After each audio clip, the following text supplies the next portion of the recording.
Quem foi Laudelina de Campos Melo? Pioneira na luta por direitos de trabalhadores domésticos no Brasil. País com mais de 5 milhões de trabalhadores domésticos.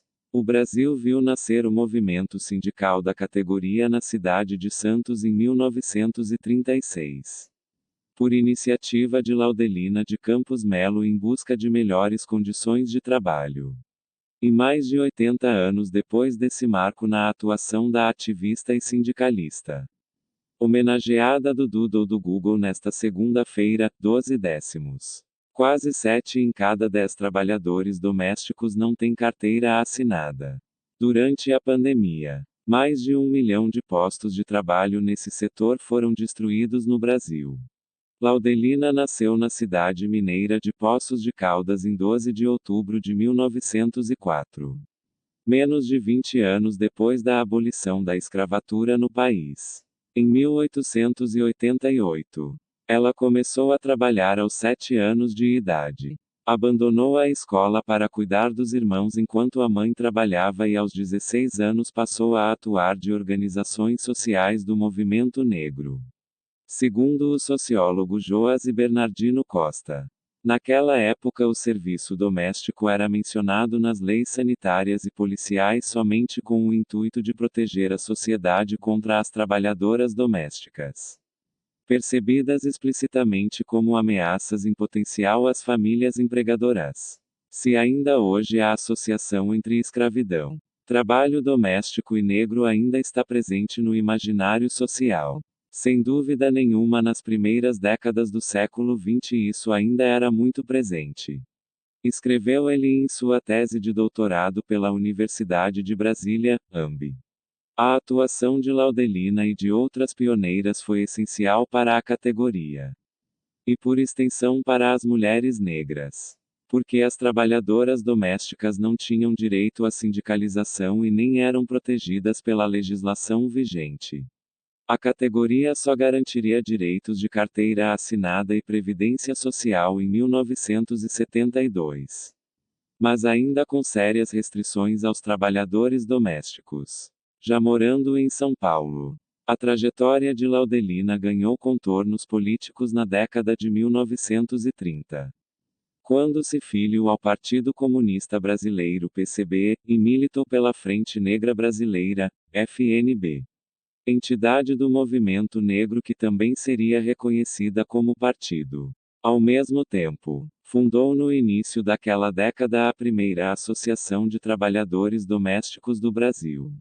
Em Santos. Naquela época surgiriam também outras entidades da categoria em território paulista.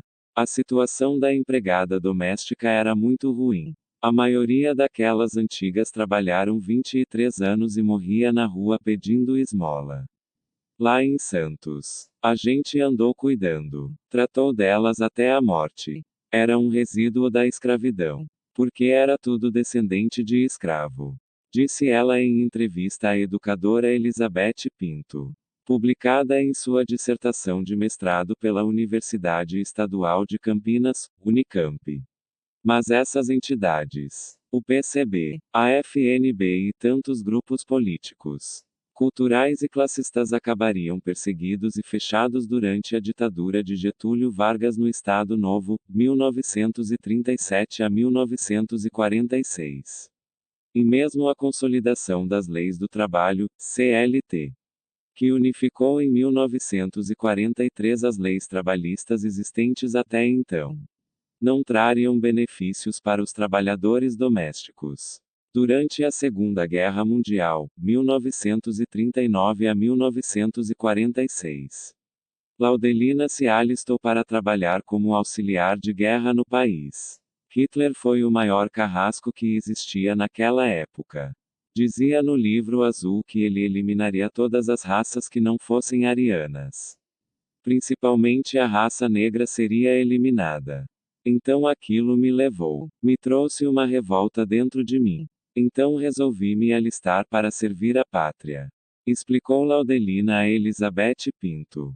Ela atuaria como trabalhadora doméstica até meados dos anos 1950.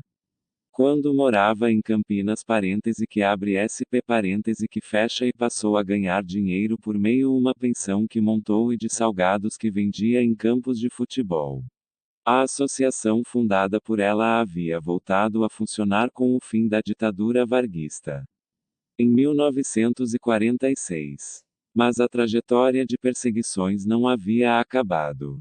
Com o golpe militar de 1964, que instituiu novamente uma ditadura no país, a Associação dos Trabalhadores Domésticos precisou se abrigar no partido UDN, União Democrática Nacional, cuja principal liderança era Carlos Lacerda.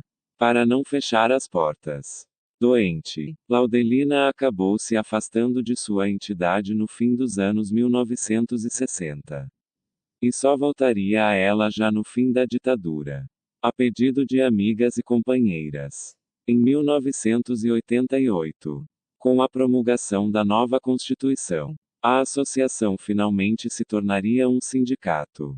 E só em 2013, com a aprovação da chamada PEC das domésticas, os trabalhadores domésticos passariam a ter direito a benefícios semelhantes aos de outras categorias profissionais, como jornada de trabalho de 44 horas semanais, com limite de 8 horas diárias, e o pagamento de hora extra. A trajetória de Laudelina foi fundamental para a organização da categoria na busca de direitos. Laudelina também levantou, através da sua atuação sindical, bandeiras contra o preconceito racial e contra a discriminação das mulheres, afirma a Federação Nacional das Trabalhadoras Domésticas.